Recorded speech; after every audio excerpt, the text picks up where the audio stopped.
So I am going to, without further ado, get us ready because I can't wait to hear this brilliant human being has to offer us. Raffy is the president and founding board member at NYC Gaymers, that's Gaymers, where the Y in Gaymers means you belong. I love that so much.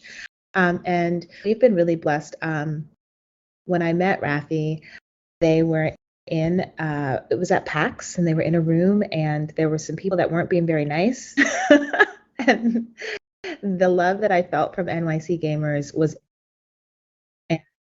talking and kicking it up, and just really found a lot of synergy around the things that we want to see in this space. And NYC Gamers exists to empower gamers across intersection, identity, expression, in order to uplift and center our most marginalized gamers through advocacy, foundation. So there are lots of synergies we want to see in the world for the gamer, and what the NYC Gamers wants to see.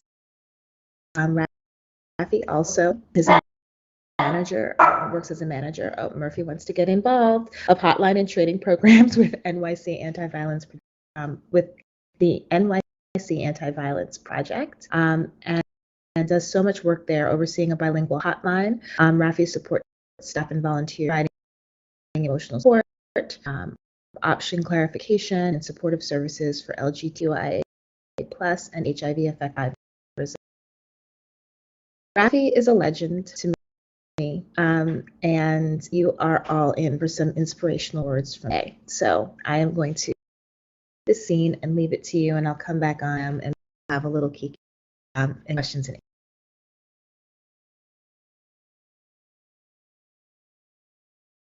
Thank you. Thank you so much for that amazing introduction. You are so legendary to me, Verna. Thank you.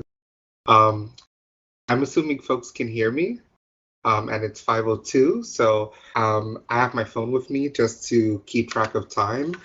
And I want to be mindful in giving folks time to have some room for Q&A, because I love opening a dialogue and having interaction. So I'm hoping to be able to kind of like land the plane around, between 5:30 to 5:45, depending on the soapbox I'm on by then. So I encourage folks to utilize the room chat. I'm able to see it. So yeah, I'm both nervous and excited. So I first and foremost want to thank each and every person who's here right now listening to me, but also who's been participating in the Gaymers Bootcamp. Special shout out to the entire team at the Gaymers for their extraordinary mission and their work that they've been doing throughout gaming and professional communities and the intersections. Y'all are a constant inspiration and a reminder that there's so much work to be done, and it can't be done if we're not having conversations with each other, which is a huge part of my speech for today.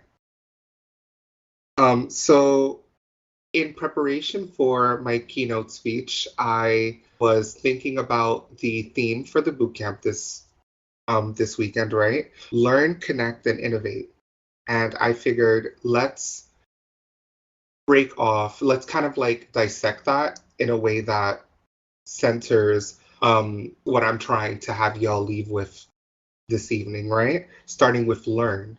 When I think about learn, I think about my own journey, and I ask myself, how did I learn not only about the work that I'm doing in all of its multitudes, but also how did I learn about who I am and how I show up in all of my multitudes?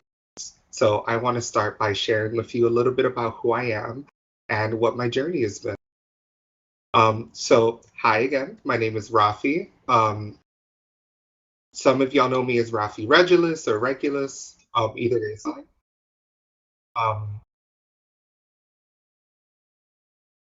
Is everything okay?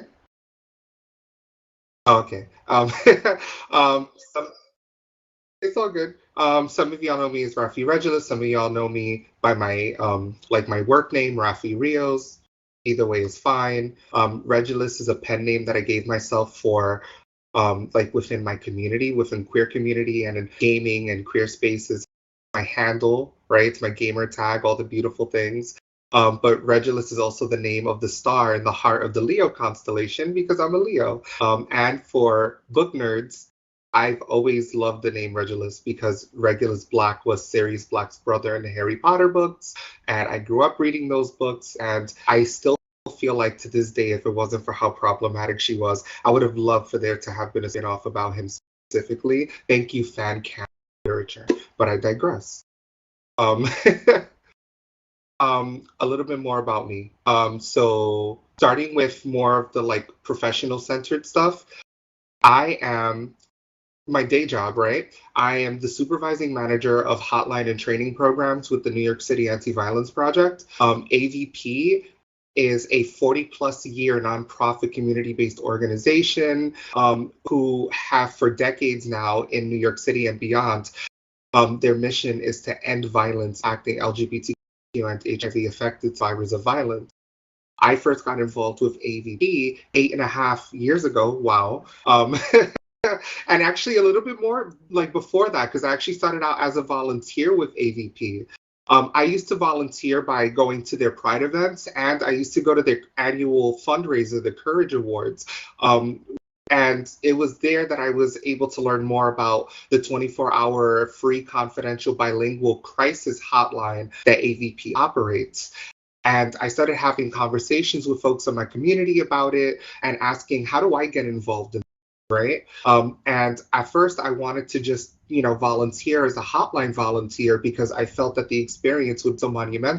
But at the time I was about 24 years old and I was navigating a lot in my life. I was dealing with my own identity issues. I was dealing with coming out of an abusive relationship, to be transparent. I was navigating housing issues, or more so housing stability, right? And an opportunity came up in AVP. There was a job opening. I went for the position, and the interview was really interesting and unique and nerve-wracking, but I got it. And I remember one of the first things that I said to my supervisor, who's still my supervisor to this day, even though we continue to go on this professional journey together, she's more of a mentor to me, right?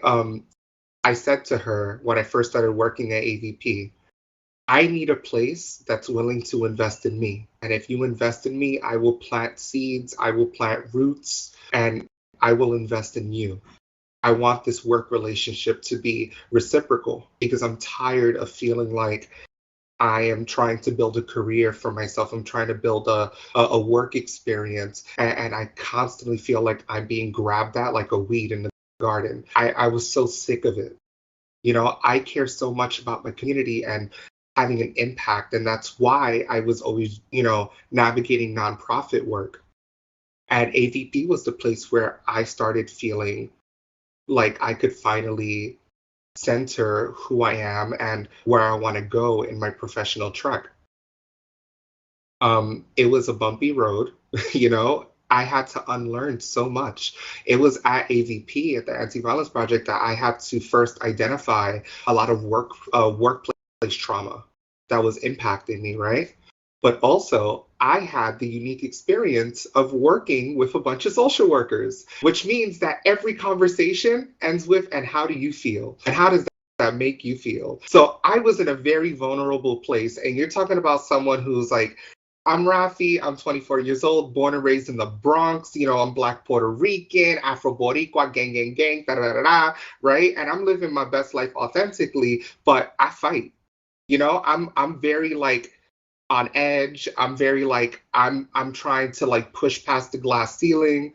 It's hard for me to trust, but it's because there's so much that I came into this work with from other jobs that had caused me harm, and it was really difficult starting my journey at AVP as a counselor and advocate for LGBTQ and HIV affected survivors of hate violence, sexual violence, and intimate partner violence without first navigating the fact that I have experienced trauma throughout my life that intersects with these things. So I did the hotline training. I was on hotline shifts. I was working with clients. I had weekly supervisions. But I quickly learned that I also needed to check in with myself and figure out how am I taking care of me while continuing to do this work. So I spoke to some of my colleagues. I spoke to my mentor, my supervisor, and I said, you know what? I'm going to find me a therapist. And that's exactly what I did. And it took a year for me to find someone that I trusted and that I felt comfortable seeing. And to this day, it's still my best kept secret because I selfishly do not refer them to anyone. Um, I love that they're in a private practice. I love that they are Black and queer. And for anyone who's tried finding therapy especially in New York City, y'all know that it's really hard to find someone who's trauma informed, someone who has lived experiences that reflect yours, but then we all also know each other. So I'm like, I can't let you know who I'm seeing for therapy because I refuse to bump into one of y'all in the waiting room when I'm waiting for my appointment. You know what I mean? Like, look, do what you got to do, right? But I do encourage folks to go on that journey. And if it means anything, I used two resources to help find a therapist. I used IHI, the Institute for Human Identity, and I also utilized Psychology Today, which has a really great filter, kind of like searchable filter options on their website, where I was able to find not only the type of psychotherapy that I was looking for, or like therapy in general, but also those who either had a sliding scale or accepted my health insurance at some point or another, right? But I'll digress. The reason why I'm bringing all of that up is because I was doing, and I still am doing, active work with survivors of violence, right? I'm doing work that puts me at the precipice or like at the intersections of being trauma informed, utilizing harm reduction skills, and seeing things through an anti-oppressive lens. And it was through that work that I felt very vulnerable. And I kept questioning everything that I was and how I was showing up, not only in the work, but with my clients. I started asking myself, who am I and who do I aspire to be? Along the way, I learned about a Facebook group called NYC Gamers. And NYC Gamers was a Facebook group, community hobby stuff, bunch of gay guys that were trying to date or whatever. It was a kiki.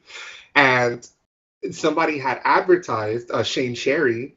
Some of y'all may know him, legendary for like gaming nightlife in New York City, right? He was hosting a gaming event, gaming with a Y event at a bar. So I decided to go.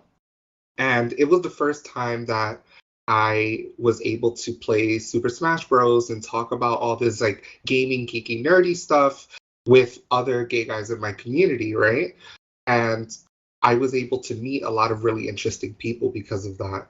I wanted to have that continue happening, right? I didn't want to kind of like disconnect from that gaming 101 community. As I got more involved with them, I started, not on purpose, but just, it happens, right? I started kind of bringing that gaming nerdiness into my work. And one thing led to another. And through a former friend of mine, I heard that there was this gaming convention that was going to happen in New York City, and they were looking for a director of volunteers. And I'm like, oh, I could do that. Let me apply. And I didn't realize at the time that it was a volunteer, no pay gig, but I really wanted to be more involved with gaming, right? And I felt this was a really great opportunity to connect with. So I did it and I got it, and I did it for 2 years. One of those years, I had told a colleague of mine, Robert Lopez, that I was going to be doing this event and that if he was available, he was more than welcome to come volunteer, be a part of my volunteer group. And he did that. And this is someone who, like, I didn't have the best work relationship with at the time. We were cordial, we kept it chill. But when we first started working together, we didn't like each other. It was very territorial. It was weird. But also, I was very young and immature and inexperienced, right? So there were growing pains. But Robert was curious, and Robert came and volunteered and learned more about the gaming community, especially the intersections of queerness and gaming. And he became more interested and involved. Eventually, we were invited as the NYC Gamers Facebook group community to table at this gaming convention, PAX East. And I'd never heard of this before. I was like, oh, what is that? Is this like Comic-Con for gaming or whatever? And at the time, the person who was coordinating or producing the diversity lounge for PAX East, they were the ones that reached out to us and offered us a free table. So we took what little bit of money that we had and we decided to, all chip in for a hotel and the bus and all the things. And I had the greatest time at the diversity lounge at PAX East. I mean, I met so many extraordinary people there to the point that we were like, we have to do this again. And we went the year after. And I believe it was in 2019 at PAX East that we had met the Gaymers and specifically Verda. It might have been in 2019. It could have been the 2018 one, But what was so interesting about this space, about the Diversity Lounge, was that there were other tables with different organizations from different backgrounds. But the things that we all had in common was that we were all very visible or loud when it came to our held intersecting marginalized identities. And I felt safe being able to bring the fullness of who I am into that space because of how visible and how loud that representation was. By the end of the weekend, the one thing that Robert and I and like my NYC Gamers group, the one thing that kept coming up in our conversations was, how do we keep this energy going? How do we keep this momentum going? Because it sucks that it only happens for us either when we're specifically hanging out together or when we go to this, this little room in a huge expo, right? They don't even put us on the expo floor, but that's another conversation for another time. Um, how do we keep the momentum going? That's where we started having more intentional conversations about NYC Gamers. Eventually, that led to us realizing that we could do so much more if we coordinated and we worked together on this one goal. And we accomplished it. We had growing pains. We had folks who deviated from the mission, and that's okay too, right? But eventually we got to a point where I am proud to say that I am a co-founder and the president of the board of directors for NYC Gamers. We are a registered 501c3 nonprofit organization. I am 32 years old and I co-founded our nonprofit, before the age of 30. And I had no idea what the hell I was doing, but I had a group of people that believed in me. I had a group of people that I felt I could be vulnerable with in a safe space. And I was able to bring the fullness of who I am and all of my journey with me.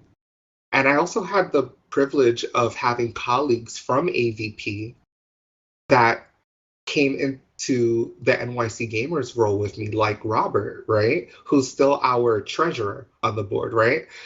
And it felt like there was something brewing in my life. And I felt like the universe, I'm a very spiritual person, and I felt like the universe was conspiring, right? The universe was conspiring, and I had all these different pieces, all these different things that were happening, right? I got a promotion at work. I was out here doing the thing, right? Like there were so many things that were happening in my life, and I saw all these different puzzle pieces, but I wasn't seeing the big picture.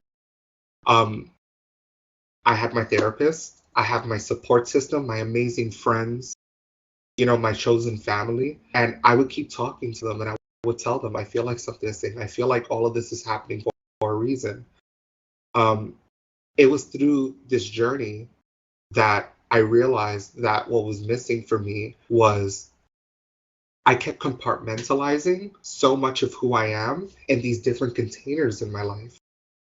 At AVP, I was Raffy Rios and I was specifically doing this like work serving survivors and I was like this super advocate and I wanted to be known as this, right? But then in NYC Gamers, I'm building this platform to be someone who's talking about the importance of equity and representation in gaming. And I'm talking about this through the lens of gaming community and gamers throughout intersections of identity, right? And in my own personal life, I'm like, well, I'm a gamer, I'm a survivor of violence, I'm all these things, right? I had just recently came out as non-binary, and I kept questioning why is it that I felt like I had to code switch when I was at work compared to when I was with NYC Gamers, compared to when I was with my friends or with my chosen family. What steps that I have to take in order to bring the fullness of who I am into every space that occupies my life uninterrupted? This was a learning experience for me. And that learning experience leads to the second theme for this weekend, which is connecting. In 2019, my mom passed away, and it was a very tough battle because my mom had passed away to complications related to dementia. And, she was an older woman and all the beautiful things. And with her, a lot of what I felt attached to in this life died with her. You know, um, I felt so disconnected from my own body, from my own reality, from questions like, why do I even care about work? Why do I care about these hobbies? Why do I care about gaming? Why do I care about this? Why do I care about that? And I started questioning so much of who I am and how I'm grounded in this life. I spiraled. I had a really bad breakdown mentally, spiritually, emotionally. Um, I felt very lost. And in my attempt to heal and to rediscover myself and find myself, I still had to clock in at work. I'm still trying to build a nonprofit organization with folks. I still have a very face frontal kind of personality. So like I'm very loud on the internet and I have a social media following and like all these things. So I can't stumble, right? Like I can't let them see that I'm crumbling. I could try to be vulnerable, but not too much. I had to have so I had to figure out, well, what was I going to do? How am I going to be able to survive so much of this burnout? And then 2020 happened, and everybody's on lockdown. Like it was a whirlwind. It was a whiplash of things that was happening in my life, and it was transitions that were happening too quick for me to catch up with. But one good thing did come out of the pandemic, and that's that I was stuck home. And because I was stuck home, I had more time to be able to figure out, what do I take with me, and who am I when I wake up in the morning, and who do I want to be when I go to bed? Who am I still keeping in contact with, and how am I connecting with folks? How am I communicating my life? More importantly, how am I communicating myself? So I started reading. I read a lot during the pandemic. I started reading books that I hadn't read since college. I read my Audre Lorde, I read my Asada Shakur, I read my Patricia Hill Collins, my Kimberly Crenshaw. I can name all my peoples. And hell, I read some fantasy too. I tried reading some of The Hobbit and I was like, I'm gonna do the audiobook. And and I deep dived into so much gaming, but instead of playing the usual games that connected me to my gaming friends, right? Like at the time folks were playing Animal Crossing and I loved playing Overwatch and all that. I also started playing games that had stories, and I started thinking about the people that I met at PAX and the people I met through the Gamers and folks who are heavily involved in gaming. And I started realizing that as I'm playing these games with stories and with different characters, I'm realizing, oh wow, if I scroll through the credits, some of these names are familiar, and I wouldn't be surprised if it's because I know these people and I see these themes in these stories and in these games that I feel more compelled to play them now than I ever did, right? I was someone who didn't have a chance to how do I say this in a way that makes sense for me, but also in a way that kind of like lands the plane, right? I have a saying that I say a lot with folks that I mentor. I say, lose yourself, find yourself. In order for you to truly find yourself, you have to surrender everything that you think you know about who you are. And I've tried to be that person, but there were a lot of things that I was attached to in my life that I refused to give up and that I refused to let go of, even if subconsciously. And it was through trauma, it was through the things that I could not change that I felt I finally had a place where I could truly surrender. And it was in that surrender that I started picking up the tools that I needed to not rebuild myself, but elevate what I think about myself and evolve who I am and who I aspire to be. A lot of that journey is still happening for me today. And I'm very vulnerable and transparent about that on social media and with my day job and with NYC Gamers, right? Because I feel like you can't have you can't go through a metamorphosis and keep it to yourself. I'm not that kind of person. You know, I grew up in a family that's very community oriented, and I like letting folks know how I'm doing. And even though it's really hard and sometimes it's against my nature, I try to be vocal and tell folks that I'm not okay or that I need support, whether it's economic, spiritual, emotional, etc. But I had to accept that in order for me to truly find myself and to accept who I am, I had to first surrender the things that I thought tethered me to the world around me. I had to surrender who I thought I was. And it was in that journey that I realized that a lot of the things that I thought I was or that I thought I intended to be was a result of others' expectations. And a lot of those expectations, they weren't connected. You know, they didn't fit for me. And that's not me. If you've known me long enough, you know that that's not Raffy. That's not my energy. I don't like that, you know? So what do I do about it? I start being a little bit more conscious about who I'm sharing my energy with, who am I connecting with, and how do I connect these factors into my life and who I am? How do I show up in the work and in my passions and in my gaming and in all these things in ways where I can bring the fullness of who I am uninterrupted, even if I'm still a work.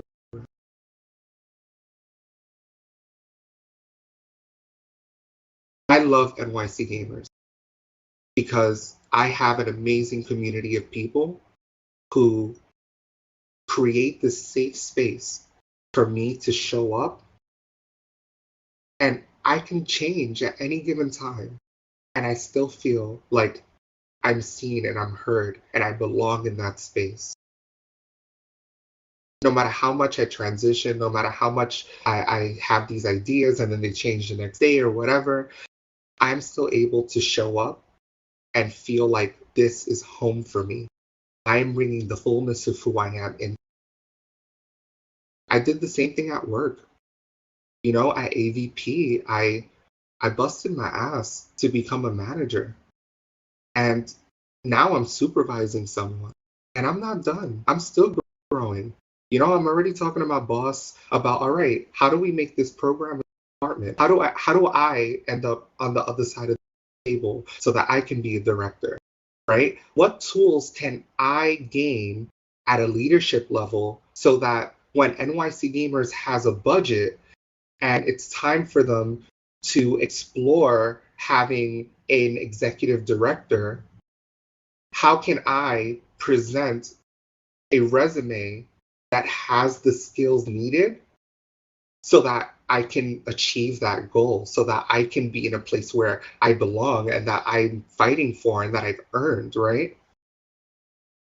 I connect with my supervisor, I connect with my mentor, I connect with NYC Gamers. I connected all these things because they were all assets that I needed in order for me to thrive.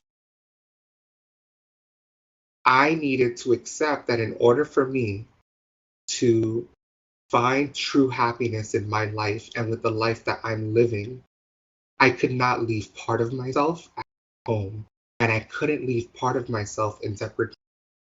I chose to be resilient and to bring the fullness of who I am into every aspect of my life. And it's scary. And being vulnerable, it causes harm. I'm not going to sit here and act like if things have been, you know, I've gone through shit and I still go through it. I got people who badmouth me in ways that I'm just like, okay. And I'm not perfect, I'm still a work in progress. So I make mistakes too. It's a huge reason why I keep having conversations a lot about um, accountability, but not just self accountability, but collective accountability. These are actually ongoing conversations that I've been having with the Gamers because I feel like one of the things that's impacting our communities the most is an inability to find safer spaces to have healthier conversations about collective accountability. How do we work together in order to move forward, right?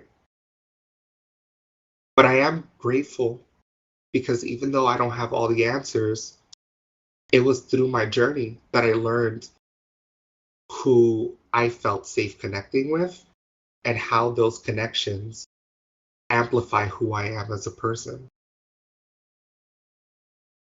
I've been speaking a lot about what I've learned and how I've connected. And now I'm going to kind of land the plane on innovation, innovating, right? Um, One of my favorite quotes by Audre Lorde is, if I didn't define myself for myself, I would be crunched into other people's fantasies for me and eaten alive. That's one of my favorite quotes by Audre Lorde because I feel like I surround myself with so many legends, with so many amazing people who are creative and inspiring. And I'm constantly asking them, what are your tools that you're willing to share with me so that I can get there, so that we can get there together, right? And I made the mistake along the way for many years of allowing them to influence who I am by their expectations of me. And by doing so, I unintentionally disrupted my blessing. I unintentionally lowered my own expectations. I'm so glad that I have the amazing support system that I have because now I'm in a place where I'm going to be me unapologetically, uninterrupted, defiantly. I believe that every single day when I wake up and I take my first breath, whether I'm navigating my ADHD, neurodivergence, my anxiety, my depression, all the things, the moment that I take that first breath in the morning, that is an act of resistance and revolution because I am bringing the wholeness of Raffy into everything that I'm going to do. That to me is the key to not only success, but to innovation. There are so many of you who are in this work. And I believe that so many of you are inspired to do this work, and you want to bring a piece of yourself into the work that you do, whether it's because we're talking about, wanting to have more diverse characters in games, whether it's because we want to have more representation at an employee level in gaming spaces, right? Or in tech. We definitely need more representation, more equity in tech, right? But I also ask y'all the same way that I ask myself, why does it only have to? It's totally okay to protect yourself. Self-preservation is honorable. It's really important. Practice that, you know? And Ask yourself, as you continue to do this work, as you continue to go on your journey, ask yourself, how much of me am I pouring? How much does it matter? What am I hoping to take from this? Or what am I hoping to build with this? When I go to work, what parts of me do I leave behind? Or am I working in a place where I could be? When I show up in a space, when I hang out with that one friend, when I hang out with this group of friends or my chosen family, do I feel safe enough to bring the full who I am? Because if there's a part of you that you leave behind, that's the part of you that you need to work on. That maybe you need to find safer spaces to bring with you. And when you're thinking about the creativity of your work, when you're thinking about how you show up, navigating these professional journeys in your life, right? Ask yourself, why do I have to separate it? What? Because we're operating in systems of oppression? Because that's what they want us to do. They want us to be very blue collar, white collar, right? They want us to work within the parameters of the policies and the procedures and what is traditional versus what is required and this and that and the third, right?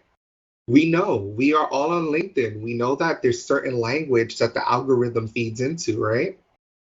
Yeah, I mean, I'm seeing it in the chat, but it's code switching, right? But there's so much more nuance to it when you're thinking about how much we code switch, because it's not just about code switching, but it's also about the multitudes of who I am and how much of me I am willing to bring into this space and how much that space is willing to invest in me.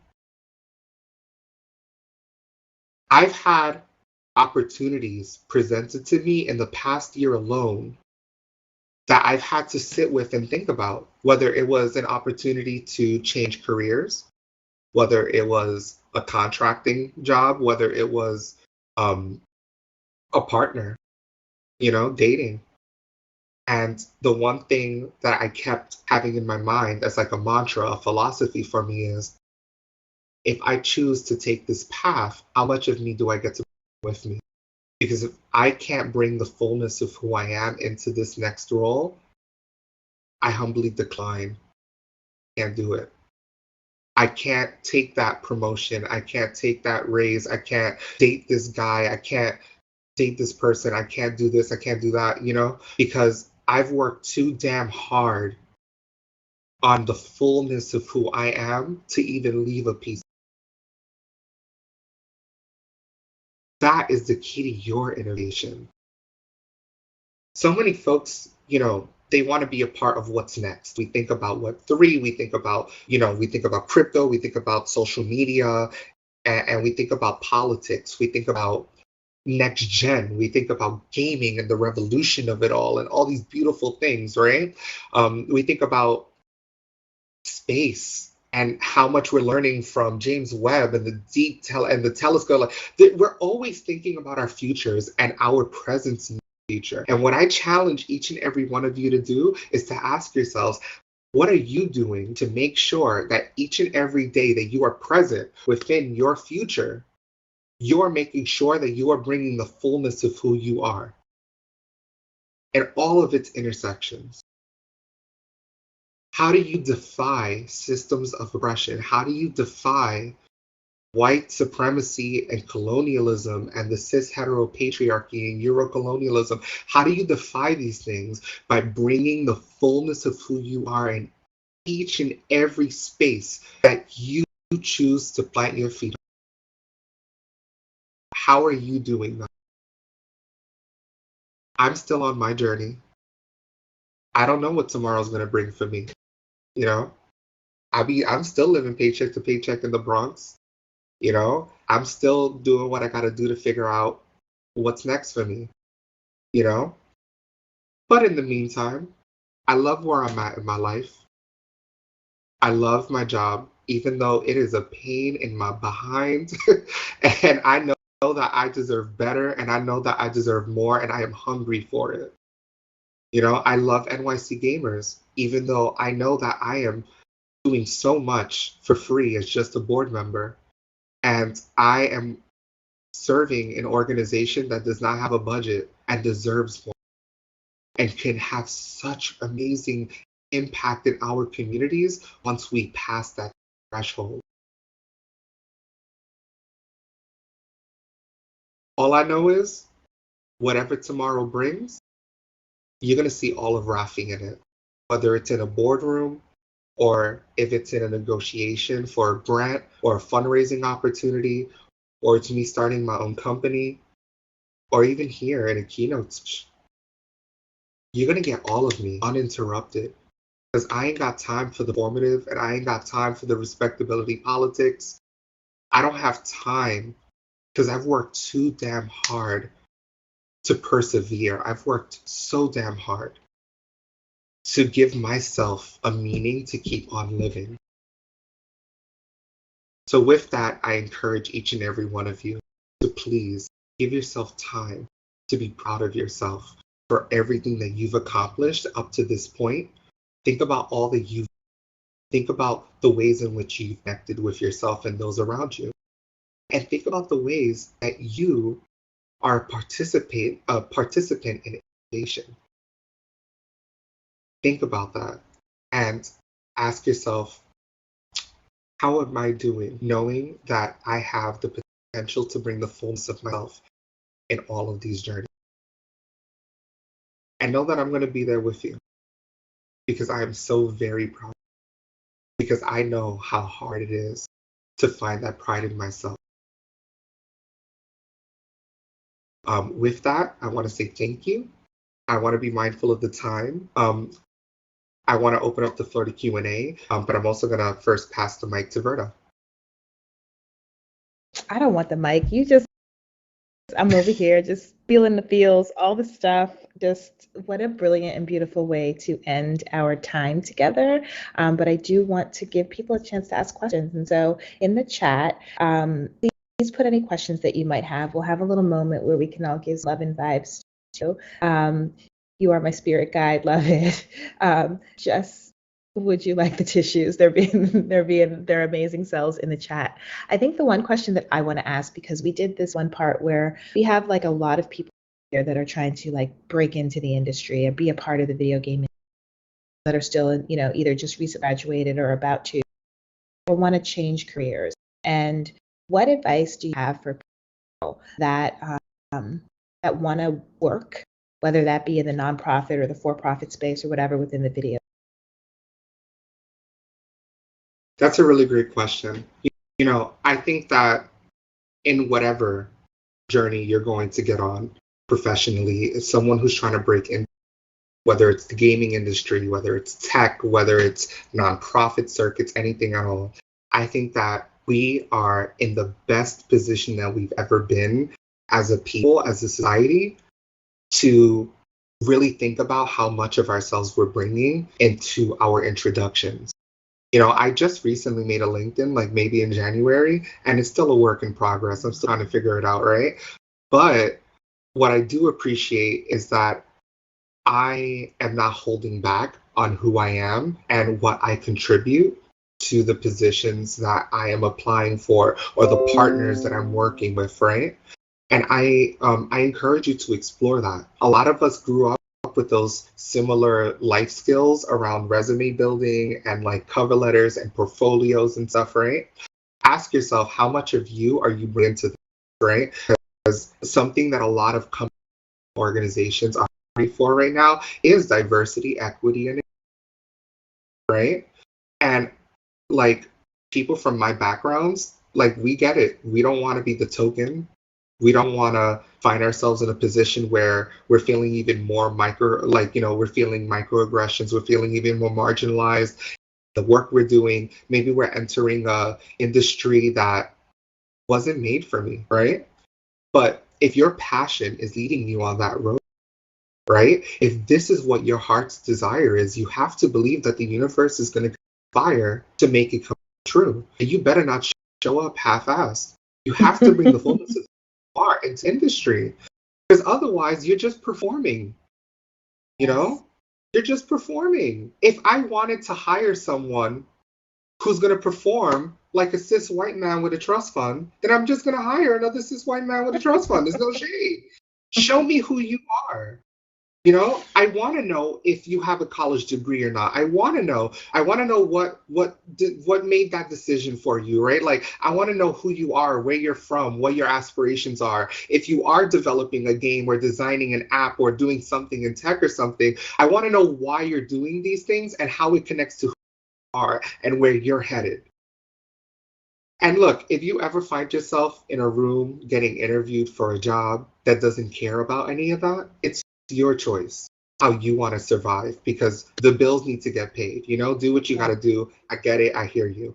But when you have an opportunity to bring the of who you are into it, that's going to be your ticket into breaking out. That's going to be your breakthrough. That's how you take that next step. And that's how you show out because, you got 10,000 people applying for the same gig. You want to sparkle, be an individual. Yes. You're the only you that there is. So folks would like Right. to know how can we support you today? How as a community can we help as your community? So is there anything, how can we help Raffy? It goes to show you, I like rarely get asked this Mm-hmm. question. So what? I'm like, I'm Mm-hmm. just gonna send all of y'all my next therapy co-payment. Let's just go grab pizza. you know, what can y'all do to support me? I think that first and foremost, I want to amplify the things that I'm doing in my life that bring me joy, that nourish me. You know, AVP's hotline is 24 hours. It's bilingual. It's a crisis hotline, but it doesn't operate without its volunteers. And y'all make my life easier by joining me on the beautiful journey that is supporting LGBTQ and HIV affected survivors of violence. So if y'all like, I can put in the chat avp.org. And if anyone's interested, we have a 40-hour virtual training for anyone interested in becoming a New York State certified rape crisis counselor. It's one shift a month. Everything happens virtually or over the phone, and it's a 1-year commitment. We have volunteers who have been doing it for longer than a year. We have volunteers who are college students, and this is really great for their experience and all the beautiful things. I facilitate a lot of the trainings, as do my colleagues. So I extend that to y'all and invite y'all. The next virtual training is going to happen in May. So if you're interested, register sooner than later. Otherwise, the next one happens in October. Regarding NYC Gamers, we're looking for more folks who are interested in being involved in our mission. Go to gamers.nyc, learn more about who we are, and ask yourself if this is a place where you feel you can participate in its growth and invest in our mission because we are a small but mighty team. And I'm always looking for more people to join the board, to join our committees, to just volunteer, to help our fundraising. You know, I don't know what the hell half of the conversations that are happening in fundraising is, right? I have people who have the experience who are volunteering to talk about like, oh, these are potential grants and this is what startup looks like and this and the third, right? We need your resources, we need your expertise. Even if you're just offering time to come in and mentor me as a leader on my board or our fundraising, let me know what skills you're willing to donate to make Gaymers the organization that it deserves to be. And Awesome. finally, right, thank you. And finally, for me, if you want to keep in touch, almost all of my social media is at Raffy Regulus. And every once in a while, I'm posting something saying like, hey, I could really use community support. Bills need to get paid. I'm in debt. I know I'm not the only one in this chat. Y'all know the struggle's real. If there's one thing I learned from my mentor, solution needs paper clips. So, if anyone's ever in a place of kindness and can give without taking out of their mouth, I'm always accepting of any charity or donations my way because it does make a difference. Because I am the kind of person that will accept a little bit and then learn how to spread it out. I'm Spread it I'm out. my mother's son. I You can't just do are for me. I'm constantly doing for the you're a world around. legend, and yes, and I, Thank I you. have to participate in some of the good cooking that you do. This has been Right. brilliant. You are brilliant. Thank you so much for really gracing us with your time and your presence. And we want to give you all the vibes. So everyone go back to the outdoor theater while we close out. Raffy, join us in the outdoor theater so we can give you all the vibes.